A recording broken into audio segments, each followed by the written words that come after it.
Unbelievable, my wonderful people. Wole Soyinka speaks on how, he begged Tinubu to step down from the presidential race personally. They had a conversation, they discussed, they talked, and he told Tinubu that it's about time. You have been here for a while now. Why not step down? Let's get a younger candidate and support. But what Tinubu told him, the reason why he will not step down and why he wants to be president is quite shocking. Yeah, we're about to reveal all to you and explain it in detail what Tinubu told him. So these and many more are some of the things you're about to hear. Please don't forget to give us a thumbs up, like us, share, subscribe. Let's get all the details. I personally called Tinubu, pleaded with him, begged him to step down and to allow a younger person with vision, why we support, to become president. But he told me he cannot do that. Says he has to be president. Let's get all the details. Soyinka, in an interview on Arise TV on Wednesday, said the only thing he wants from the incoming president is total decentralization of power.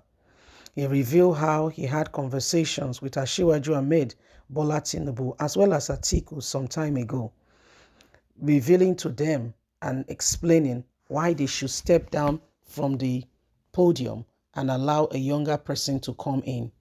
I explained all to them. But for Tinubu, when I had conversations with him, he told me he has to be president. And he only wants to be president. He still has things to offer. Hence, he cannot step down. He must pursue this. Now he's the president-elect. Now he's president-elect. I want total reformation of the civil society. That is the civil society in the various grouping. In his words, decentralization. That is all I want from the incoming president. Whichever it is, let us have a genuine, not someone who is ready to continue on the same path. If you really want to serve Nigerians, do better. The real devotion of power, more devotion of power to the various arms, various theaters of government, state, local government, reinforcement of civil entity, civil society in various grouping. That is the kind of structure that I want. You can summon it in all. That one word, decentralization, completely and totally. Soyinka also said nearly and totally all Nigerians has been speaking about this for some time now. But Buhari's government, who promised Nigerians, never did anything about it. Now, you told me you want to be president, and that is all you want. Do that to help and to serve and save the country. This will give you an impact with the people. If you can decentralize power, you will have your name written in the stars. So this is what Soyinka said he told him.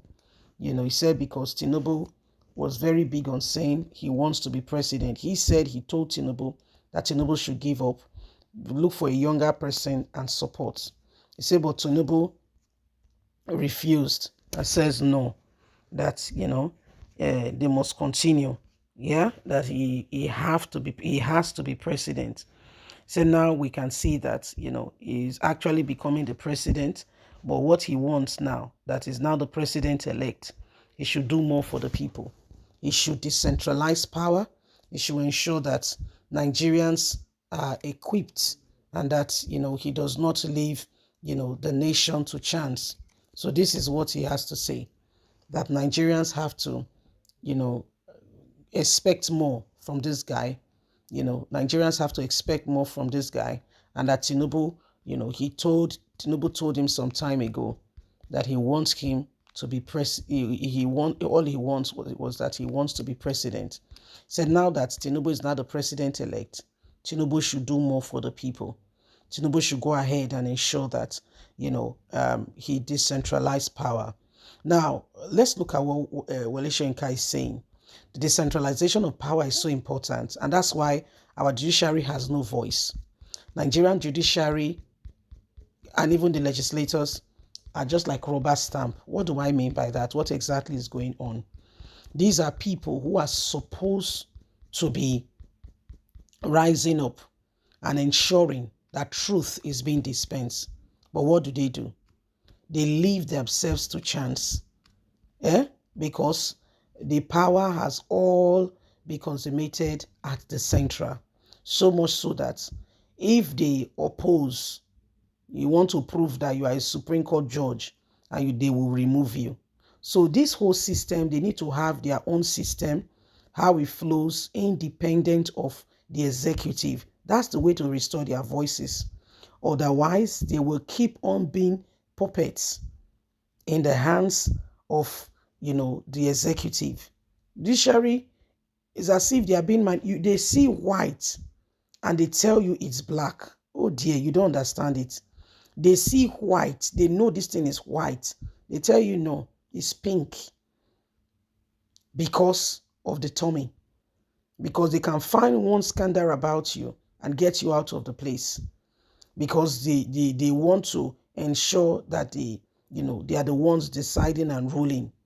So they will look for something about it. They'll go back in, just like you see, they went back into Peter Obi's conversation before the election, as the case presumes, and they went to dig up, case saying he said this.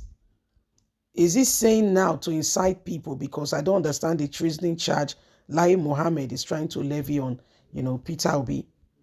This, if at all, because Peter Obi has debunked it, it is true. If at all it is true, why is it just coming up now? The election are done and dusted. He said that before the election, if it was true. So why are we just knowing about it? And why are you trying to make it look like he said this now? Since after the election, apart from going to court, Peter Obi has not said any other thing. Anyway, moving past that, this is the country where some people want to hold the whole system, into captivity so that they can have their way, because they feel that if things are not in their hands like they want it, if they are not in charge, they don't feel that the country can be good. And when they are in charge, the spirit of greed so embraces them that they can hardly see their truth. Leave us a comment. God bless. Bye for now.